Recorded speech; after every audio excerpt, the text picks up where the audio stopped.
नमः सिद्धेभ्यः।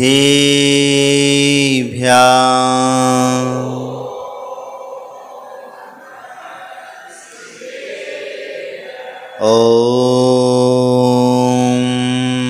नमः सिद्धेभ्यः।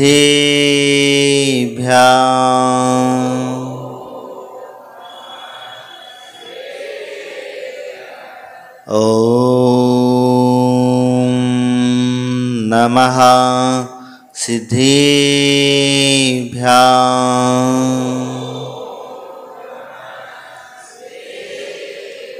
बोल देवा देवी खजर श्यादिनाथ भगवान की, पार्श्वनाथ भगवान की, शासन नायक महावीर भगवान की, चारित्र चक्रवर्ती प्रथमाचार्य शांति सागर जी महाराज की, आचार्य गुरुदेव श्री धर्म सागर जी महाराज की, वाम गुरुदेव आचार्य श्री विपुल सागर जी महाराज की, द्वादशांग सिनवाणी माता की।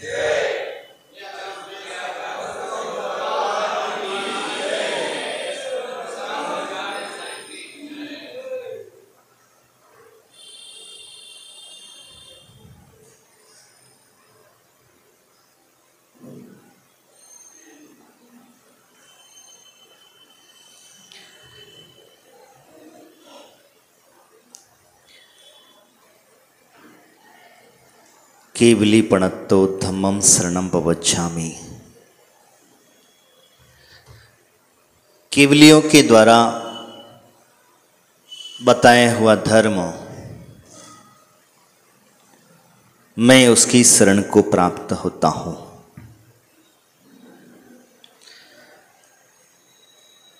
धर्म की चर्चा सभी लोग करते हैं, अपने अपनी तरीके से करते हैं।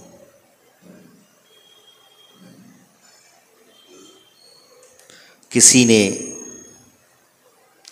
क्रियाकांड को धर्म समझ लिया,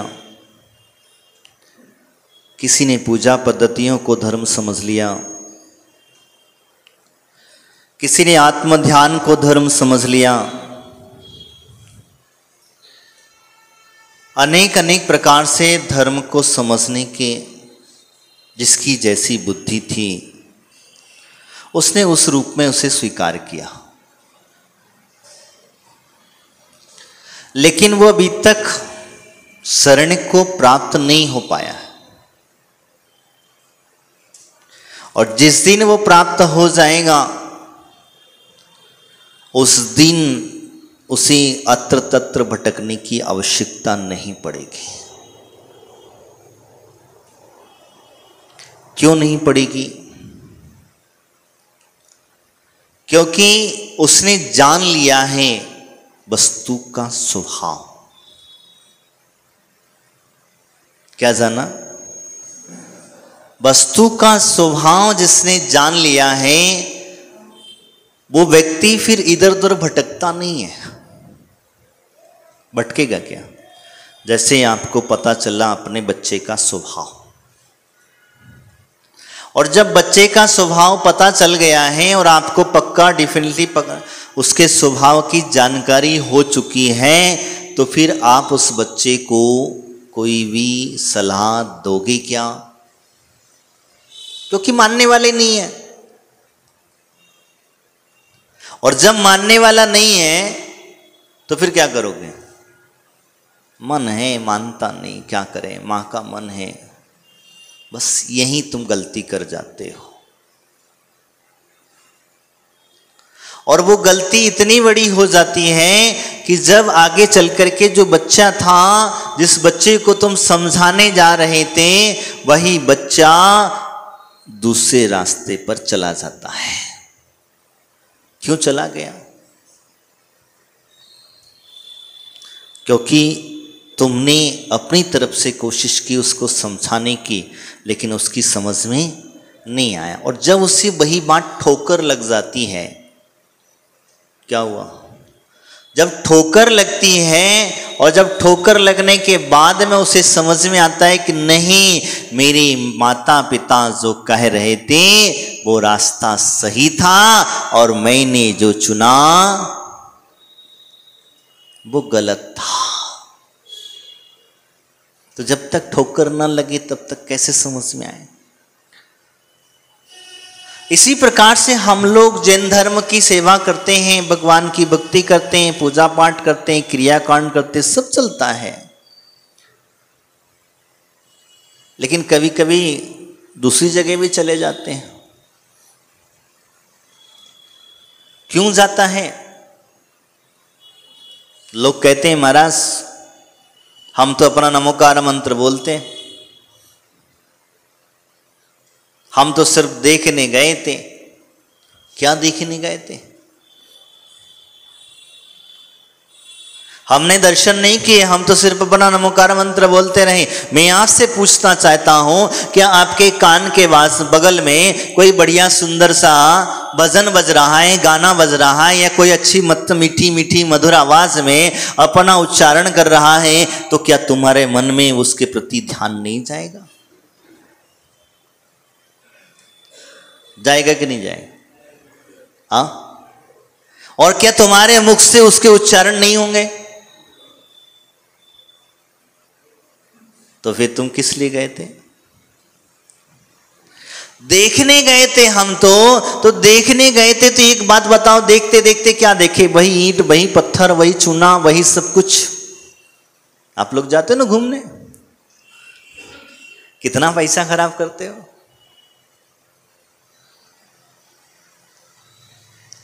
होटलों में जाते हो खाने के लिए। जब होटलों में खाने के लिए जाता है तो व्यक्ति जब पैसा देता है तो अच्छा बना, और पैसा नहीं देता तो ध्यान रखना, मैं किसकी शरण प्राप्त कर रहा हूं तभी उसको अच्छा कह रहा हूं। और जब तक जिसकी शरण में नहीं जाओगे तब तक उससे अच्छा। होटल में जाओगे, वही दाल चावल सब्जियां आटा, वही सब चीज़ एक ही चीज़ है, कोई अलग है? और वही चीज़ आपके घर में भी बनेगी कि नहीं बनेगी? वही मसाला, वही सब कुछ है, वो जो होटल में डला हुआ है, बस घर में ये नहीं है। समझ में आया ना? क्या नहीं है? घर में पसीना नहीं है, घर में जो गुटखा खा करके थूका जाता है वो नहीं है, और वहां ये सब मिल जाएगा। कभी एक आध दिन रसोई में घुस के देख लेना उनकी, तब पता चलेगा। तो हमें क्या होता है कि जब हम बाहर से देखते हैं, सजावट देखते हैं, सुंदरता देखते हैं, और देखने के पश्चात में हम उसके प्रति आकर्षण हो जाते हैं और हम अपने आप को उसके प्रति समर्पित कर देते हैं। और जब समर्पित कर देते हैं तो वो चीज अच्छी लगने लग जाती है, और वही चीज अगर समर्पित ना करें तो क्या होता? खराब लगने लग जाती है। यही चीज है वास्तविकता में देखा जाता है। तो हम कहते केवली प्रणतो धम्मम शरणम पवज्जामि, मैं केवली के द्वारा प्रणीत धर्म है उसकी शरण को प्राप्त। लेकिन अभी तक हुए क्यों नहीं? कह तो रहे हो, जोर जोर से रट रहे हो, रोज जोर से पूजा कर रहे हो, दिन में 10 बार तो कम से कम बोल देते होगे, लेकिन एक बार भी श्रद्धा वहां न टिकी, एक बार भी विश्वास वहां न टिका। और जहां नहीं टिका, और एक दूसरा कह रहा है गच्छामि, एक कह रहा है पवज्जामि, एक कह रहा है गच्छामि। गच्छामि वाला तो चल दिया, पहुंचा नहीं है, लेकिन पवज्जामि वाला कहता नहीं मैं तो पहुंच गया। लेकिन जब देखा तो कुछ नहीं, पीछे पलट के देखा तो कोई नहीं दिख रहा। पहुंच तो गया वो अपने आप से, लेकिन वही चीज कहता कि हमें अपने आप पर विश्वास नहीं है। हम क्या करते हैं, कभी कभी कर्मों पे छोड़ देते हैं, कभी कभी भगवान के ऊपर छोड़ देते हैं, और बचा कुछ गुरुओं के ऊपर भी थोप देते हैं।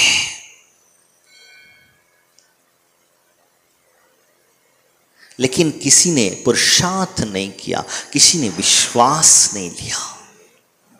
और जब विश्वास प्राप्त कर लेगा उस दिन उसे समझ में आएगा कि नहीं, वास्तविकता तो स्थिति यही है। तो आप मंदिर आए हैं, आप गुरु के पास आए हैं, आप भगवान के पास आए हैं, एक बार उनकी शरण में जाकर के तो देखो, विश्वास तो करके देखो। और जब तक विश्वास नहीं करोगे तब तक हमें कैसे पता चलेगा कि हाँ, मैं शरण को प्राप्त हो गया हूं। एक हिंदू संप्रदाय में मीरा की कहानी आती है। मीरा जब कृष्ण की उसमें दीवानी हुई तो ऐसी दीवानी हुई कि वो अपने पति को पति तक नहीं मानती थी। और वो हुआ क्या, बस बच्ची थी, छोटी छोटी बच्ची थी, तो उसकी बच्ची को कह दिया गया, तेरे तो पति गिरधर गोपाल। कौन कह दिया? कृष्ण को उन्होंने उस तरीके से पेश कर दिया। बचपन में माँ ने मजाक मजाक में कह दिया तो कह दिया, वो बच्ची बिल्कुल दिल पर उसके समर्पित भाव हो गए। आखिरी तक उसी लोगों ने, उसके परिवार वालों ने बहुत यातनाएं दी, बहुत पीड़ाएं दी, बहुत समझाया, लेकिन ना, आखिरी के दिनों में जब कहा जाता है वो मथुरा में थी कि कृष्ण के मंदिर में बैठी हुई थी, तो कुछ लोग आए थे उनके परिवार वाले, कहते हैं कि उनसे कहा, चलो बेटी अब तो चलो। तो रुको, अंदर पूछ करके आती हूं। वो अंदर गई, वापस न लौटी। अंदर गई फिर वापस न लौटी। तो जब तुम धर्म की शरण में पहुंच गए हो, अब जब कह ही दो कि हाँ हमने प्राप्त कर ही लिया है, तो वापस लौटने की चर्चा क्यों करते हो? घर जाने की चर्चा क्यों करते हो? परिवार से मिलने की? क्योंकि हमें पता है ये परिवार स्वाभाविक है, ये हमें हमारे पूर्व कर्म की वजह से संयोग मिला है। और ये इतना संयोग मिला है कि जब तक तुम्हारा कर्म का संयोग चलता रहेगा, शुभ कर्म का उदय रहेगा, तब तक तो सब साथी हैं, पुण्य के सब साथी। आप लोग कहते हो ना, सुख के सब साथी, दुख का ना कोई।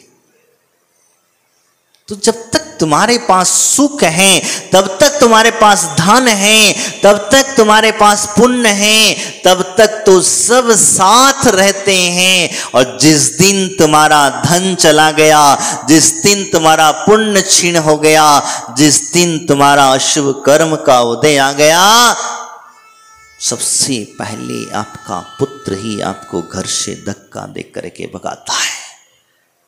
बोलो भगाता कि नहीं भगाता?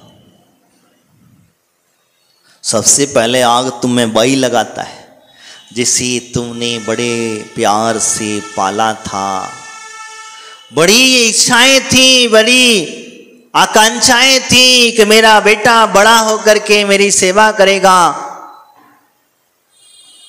मेरी देखभाल करेगा, मुझे संभाल करके रखेगा, बुढ़ापे में सहारा बनेगा। वही तुम्हें सबसे पहले बेसहारा।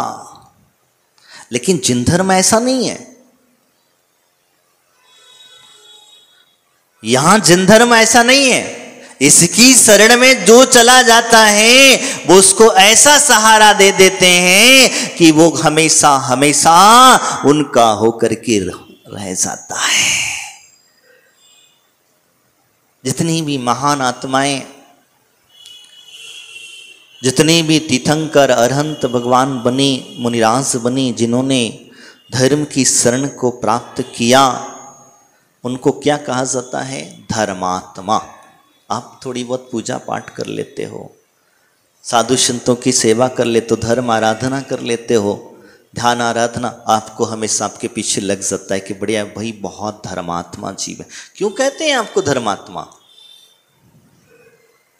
आप स्वयं विचार करना कि हमें धर्मात्मा संबोधन दिया जाता है कि बड़े धर्मात्मा हैं, पुण्यात्मा हैं, क्यों संबोधन दिया जा रहा है? इसीलिए आपको संबोधन दिया जा रहा है कि आपने किंचित मात्र भी धर्म की शरण में गए, पूरे नहीं गए अभी,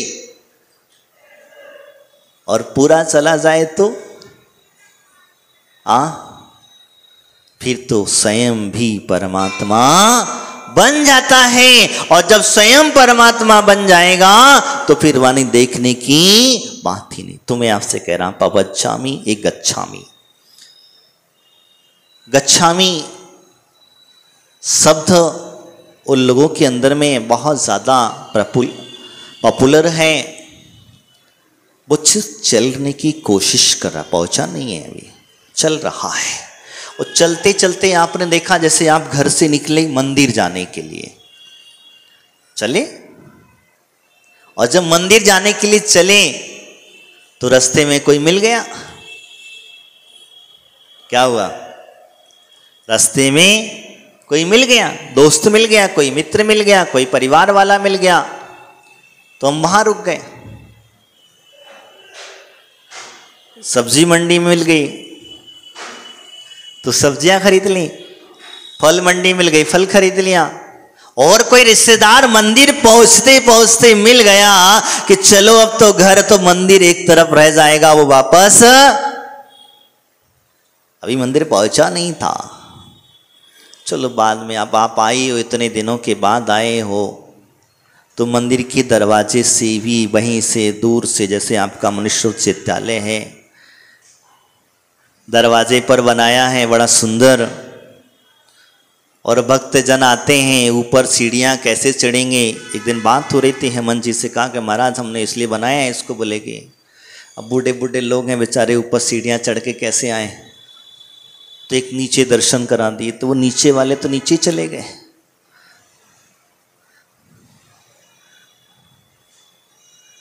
वो नीचे वाला दूर से दर्शन कर लिया, बस हो गया दर्शन, बस चलो। क्या हुआ? तो गच्छामी वाला इसी स्थिति में चलता है, क्योंकि मंजिल पहुंचा ही नहीं है। मंजिल तक पहुंचते पहुंचते वो बीच में से रिटर्न हो जाता है। मंजिल तक पहुंचते पहुंचते कोई भी उसे रोक सकता है, कहीं भी रुक सकता है, लेकिन पवच्छामी वाला कहता है नहीं, मैं तो पहुंच गया। और जिस व्यक्ति को विश्वास हो जाता है कि नहीं मैं तो पहुंच गया, तो फिर वापस लौट के कब जाएगा? जब तक वो उसके दर्शन नहीं कर लेगा तब तक, क्योंकि मंजिल पर पहुंचने के पश्चात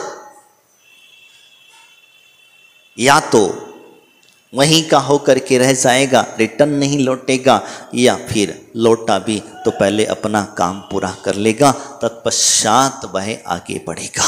तो यही कहते हैं, तो मैंने धर्म आत्मा हो। केवली प्राप्त जो पंडित धर्म हैं वो अरहंत हैं, सिद्ध हैं, आचार्य परमेष्ठी हैं, इनकी शरण को प्राप्त हो गया। और जब प्राप्त हो गया हूं तब कहां जा रहा हूं? कहीं जाना है? नहीं जाना ना, पक्का विश्वास है, हमें अपने आप पर विश्वास है। तो फिर अब घूमना, ईंट पत्थर देखना, नदियों को देखना, पहाड़ों पर चढ़ना बंद हो जाएगा। जहां हम अभी तक घूम रहे थे, जहां हम देख रहे थे, अब वो देखना बंद हो जाएगा, क्योंकि जब वो अपने आप में डूब जाएगा, क्योंकि धर्म है, और धर्म के अंदर में जब डूब जाता है, अरहंतों की शरण में चला जाता है सिद्ध, तो वहां फिर खाने पीने की चिंता नहीं रहती है। बताओ, अरहंत बनने के बाद उन्हें खाने पीने की चिंता है? क्योंकि जो जिसके पास चला गया वो उसका हो गया, और जब हो गया तो फिर खाने पीने की चिंता नहीं होती। होती क्या? आपका कभी उपवास होता है, जब उपवास करते हैं तो उपवास करने के दिन आपको कुछ, भले ही आप घर में भोजन बनाएं, घर के बगल में सुगंध आती है, सही चीज़, लेकिन फिर भी खाने की पीड़ा होती क्या? क्यों नहीं होती? क्योंकि हमें पता मुझे क्या है, मेरा उपवास है, मैं धर्म ध्यान में लीन हूं और मैं अरहंत की शरण को प्राप्त। तो जब मेरा उपवास और वही दूसरे दिन जब उपवास खोलने की बारी आती है तो लगता है यार कब सुबह होगी। सुबह नहीं हुई अभी, कब सुबह होगी। और सबसे पहले जाकर के अरे दिन भी नहीं निकल पाता। कई लोगों को तो हमने देखा है 10 लक्षण के कई लोग उपवास करते हैं, तेला बेला करते हैं, उन लोगों को देखा है कि दिन भी नहीं निकल पाता, सूर्य भी नहीं निकल पाता है। सुबह 5 बजे से मंदिर में लाइन लग जाती है और लग करके फटाफट फटाफट भगवान को अर्घ चढ़ाया, हाथ जोड़े, वो भोजन को समर्पित हो गया। अभी तक किसको समर्पित था? भगवान को समर्पित था। अभी तक वो धर्म को समर्पित था। और जब तक वो धर्म धर्मात्मा बना हुआ था, अभी तक वो धर्म को समर्पित रहने से इसलिए उसके पीछे धर्मात्मा लगा हुआ था। और जैसे ही उसने धर्म से हटा,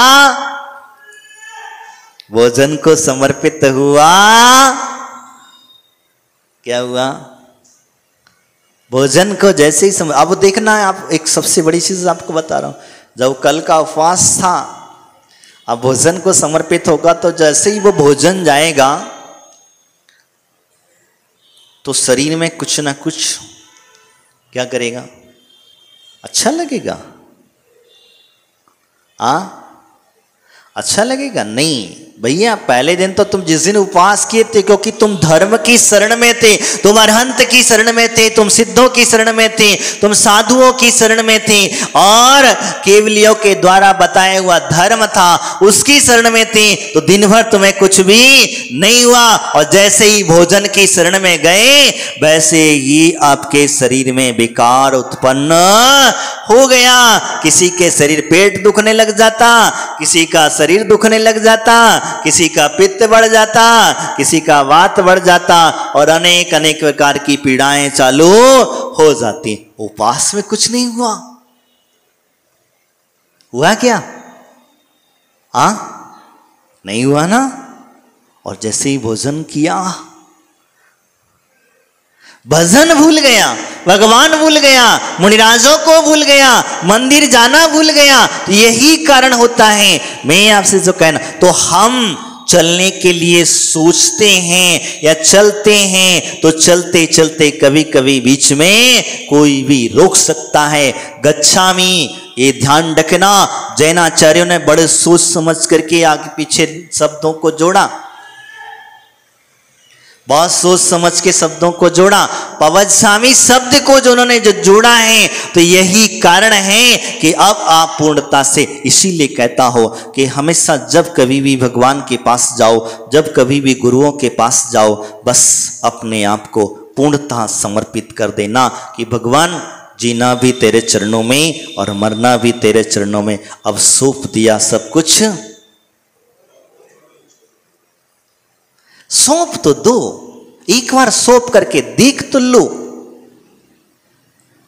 और सौंपने के बाद कभी विश्वास टूटना नहीं चाहिए तुम्हारा।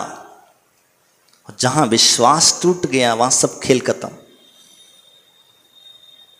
विश्वास नहीं टूटना। और जब सौंप न करके अब आप जो कुछ भी हैं वो तुम्हारा है। एक छोटा सा उदाहरण आपके लिए दूंगा। एक बार एक शिष्य गुरु के पास पहुंचा कि गुरुदेव, मैं आपके चरणों में अपने आप को समर्पित करना चाहता हूं। जब समर्पित करना चाहता हूं, उसने कहा ठीक है। गुरु ने कहा आपकी भावना है, कोई बात नहीं है, कर लो। वो समर्पित करना है तो कर दो भैया, मैं क्या कहूंगा, तुम्हें समर्पित करना है कर दे। उसने कहा समर्पित किया। और जैसे ही समर्पित किया करने के बाद में उसने कहा कि महाराज, मैं 2-3 दिन का काम है मेरा, वो निपटा करके फिर पुनश्च आपके पास में परमानेंट आकर के रहने लग जाऊं। बोले ठीक है। 3 दिन बाद फिर आया लौट करके। जब पहुंचा तो महाराज को, जैसे ही पहुंचा तो महाराज को जंगल जाना था। तो जंगल जाना था तो चले गए नदी के किनारे। और जब नदी के किनारे चले तो वो भी पीछे पीछे चल दिया। जब चल दिया तो चला, आगे चला। और आगे जाकर के होता क्या है, महाराज तो जंगल जाने के बहाने गए थे, वो थोड़ी सी नदी में उतर गए। अब क्या सोचोगे तो महाराज नदी में क्यों उतरे? क्योंकि कमंडल में पानी ही नहीं था। समझ में आ रहा है? पूर्वाचार्य हमारे जो थे वो पहले नदी आदि का पानी, झरने का पानी, जब महीनों महीनों बैठे हैं अपने ध्यान में तो कमंडल में पानी नहीं है तो कहां से लाएंगे? तुम तो जाओगे नहीं जंगल में जाकर के पानी भरने के लिए, कि जाओगे? खत्म हो गया था पानी कहां से? तो ऐसा पानी यूज कर लिया। तो नदी में उतरे, उतरने के बाद में जब थोड़ा सा वहां से उन्होंने कमंडल भर लिया। और देखना एक चीज और मैं बता, पानी जहां से लिया है वापस अगर कमंडल में बच जाता था तो वापस उसी में छोड़ दिया जाता था। कहां? जितना यूज हुआ उतना यूज करें और वापस पानी जहां से लिया था वहीं के वहीं छोड़ दिया जाता था। ऐसी व्यवस्था थी। तो गए नदी में, गए कमंडल भरने के लिए। चेला भी पीछे पीछे कह रहा था महाराज को समर्पित किया। तो महाराज ने कमंडल के साथ साथ उसको यहीं दबा दिया। कहां? नदी में डुबो दिया। और जब नदी में डुबोया तो डुबोया तो बेचारा तड़फड़ाया। बहुत 5 मिनट तक उसको डुबा करके रखा और इतना जोर से, जब अंदर से उसने इतनी जोर से छलांग मारी तब महाराज का हाथ सहित ऊपर आ गया। और जब ऊपर आया तो वो सीधा चिल्लाना चालू करता है, मैं तो आपकी शरण में आया था, मैंने तो अपने आप को आपको समर्पित कर दिया था और आप तो मुझे मारना चाहते हैं। तेरी की बुद्धि देखिए, जब तुमने समर्पित कर ही दिया है तो गुरु जाने, अब तुझे मारे कि बचाए, तेरे साथ अच्छा बनाए। पत्थर है और पत्थर जब तुमने सौंप दिया है किसी कारीगर के लिए और तो कारीगर के हाथ में है, उसमें से क्या निकालना है?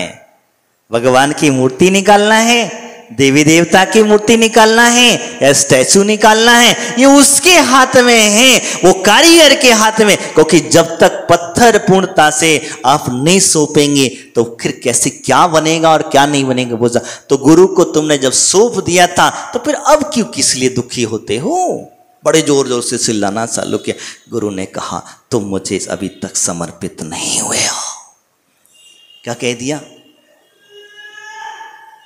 अभी तक तुमने अपने आप का पूर्ण समर्पित भाव नहीं किया है। और अगर जिस दिन तुमने मुझे समर्पित भाव कर दोगे, पूर्णता से समर्पित हो जाओगे, उस दिन गुरु चाहे तुम्हें नदी में डुबो दे और चाहे तुम्हें ऊपर उठा करके ले जाए, तुम इस दोनों व्यवस्था में भी कभी चूं नहीं करोगे, आभास नहीं करोगे। यही व्यवस्था समर्पितता की होती है। मेरा कहना वही है, पवनस्वामी आपने प्राप्त किया है, प्राप्त हो चुके हो। जब आपने अपने आप को भगवान को सौंप दिया, आपने अरहंत सिद्धों को सौंप दिया, आपने गुरुओं को सौंप दिया है और केवली धर्म के लिए आपने सौंप दिया गया है, तो फिर अब जब कर्मों की मार पड़ती है, जब परिवार की मार पड़ती है, धन वैभव की मार पड़ती है, पुरुषार्थहीन हो जाते हो, फिर आकर के शिकायत मत करना। क्योंकि आप कभी कभी वहां शिकायत करने पहुंच जाते हो कि भगवान मैंने कौन सा पाप कर्म किया। भगवान गुरुओं से पहुंच जाते हो, मैंने कौन सा मेरा पाप कर्म का उदय आया कि मेरा पड़ोसी तो धनवान होता चला गया, मेरा पड़ोसी तो सुखी होता चला गया और मैं दुखी होता जा रहा हूं। यही कारण है बंधुओं, अपने जीवन में समर्पित करके देखो, इन्हें सौंप करके देखो, और जिस व्यक्ति ने इनको सौंप दिया उसका जीवन का निखार अपने आप हो जाता है। जब एक ब्रह्मचारी गुरु को अपने आप को सौंप देता है तो ऐसा बन जाता है। कैसा? और जब तक नहीं सौंपता है तब तक वो अपने कपड़ों को संभालते रहता है, उसी में ही परेशान रहता है। जब सौंप देता है तो कहते हैं बेटा बहुत संभाल लिया, अब आजा, अब तू मेरे जैसा बन जा, तू योग्य है, तेरे अंदर में इस चर्या को धारण करने का सामर्थ्य है, तू चल सकता है, अब मेरे पीछे पीछे चलने की तेरे अंदर में सामर्थ्यता आ गई है। यही भाव होते हैं, ये धर्म हमारा यही कहता है। तो गच्छामी शब्द कहता है हम सिर्फ रास्ते से कभी भी लौट सकते हैं, लेकिन पवन स्वामी कहता है अब तू पहुंच गया है, पहुंचने वाला नहीं, पहुंच गया है, और पहुंच गया तो वापस लौटने का चांस नहीं है। आज इतना ही इन्हीं भावनाओं के साथ बोले परम पूज्य आचार्य गुरुदेव श्री विभूल सागर जी महाराज की, द्वादशांग जिनवाणी माता की, परम पूज्य आचार्य भद्रभाव सागर जी महाराज की जिनवाणी स्तुति।